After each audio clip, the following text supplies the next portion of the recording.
एक गांव में दो बहनें रहा करती थीं, चुरकी और मुर्की की।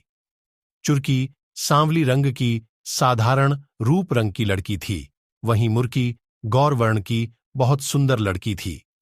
साधारण रूप रंग के कारण चुरकी का विवाह एक गरीब परिवार में हुआ, वहीं मुर्की की सुंदरता पर रीझकर एक अमीर व्यक्ति ने उससे विवाह किया।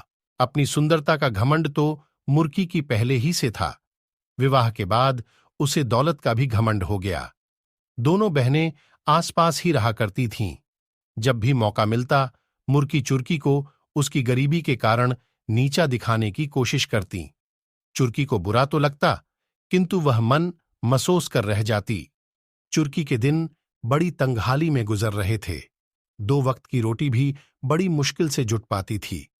कई बार उसने मुर्की से मदद की गुहार की, किंतु मुर्की ने कभी उसकी कोई मदद नहीं की। एक दिन चुरकी ने सोचा कि दूसरे गांव में रहने वाले अपने भाई से मदद मांग लूं।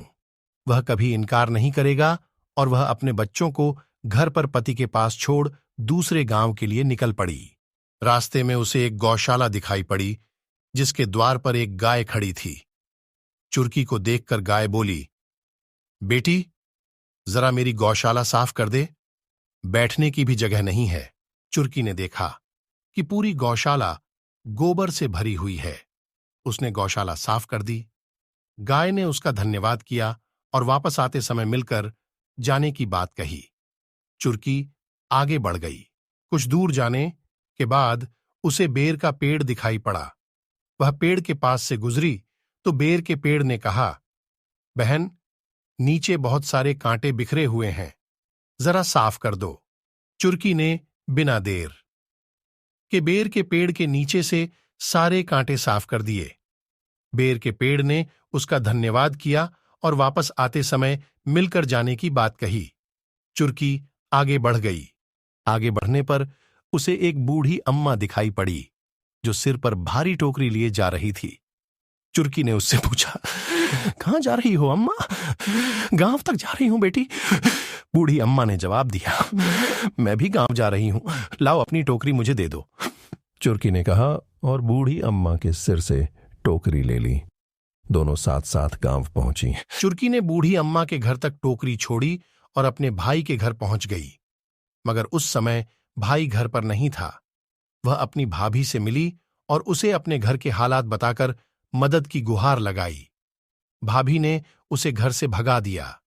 दुखी होकर वह अपने गांव वापस लौटने लगी। रास्ते में उसी बूढ़ी अम्मा का घर पड़ा।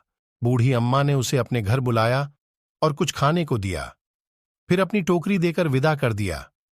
रास्ते में चुरकी ने टोकरी पर ढका कपड़ा हटाया तो हैरान रह गई। टोकरी सोने चांदी से भरी थी। वह चलते चलते बेर के पेड़ के पास पहुंची। बेर के पेड़ ने उसे रोका और कहा, मेरे तने की खोह में तुम्हारे लिए उपहार है। चुरकी ने खोह में हाथ डाला। वहां उसे हीरे जवाहरात की पोटली मिली। वह बेर के पेड़ का धन्यवाद कर आगे बढ़ गई। चलते चलते वह गौशाला के पास पहुंची। वहां गाय उसका इंतजार कर रही थी। उसने अपने गले में बंधी सोने की घंटी उसे दे दी। चुरकी जब घर पहुंची तो सारी चीजें अपने पति और बच्चों को दिखाई। वे सभी बहुत खुश हुए।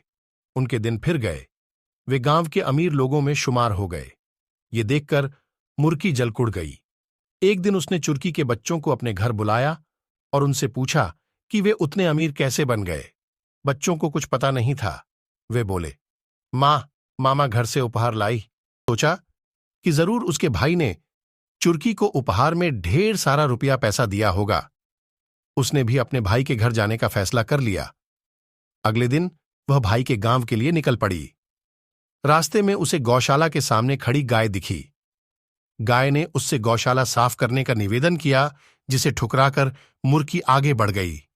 आगे उसे बेर का पेड़ दिखा, जिसने उससे कांटे साफ करने का निवेदन किया, किंतु मुर्की मुंह बनाकर आगे बढ़ गई। गांव के बाहर उसे वही बूढ़ी अम्मा दिखाई पड़ी, जो टोकरी सिर पर रखकर घर जा रही थी। उसने मुर्की से टोकरी घर तक पहुंचाने को कहा तो मुर्की यह कहकर आगे बढ़ गई कि वह उसकी नौकर नहीं है। वह आखिरकार अपने भाई के घर पहुंची।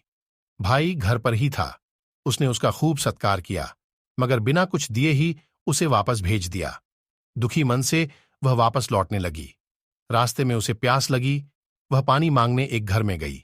वह उसी बूढ़ी अम्मा का घर था। उसने उसे पानी दिया। पानी पीते ही मुरक्की का मुंह कड़वा हो गया। वह वहां से निकल गई।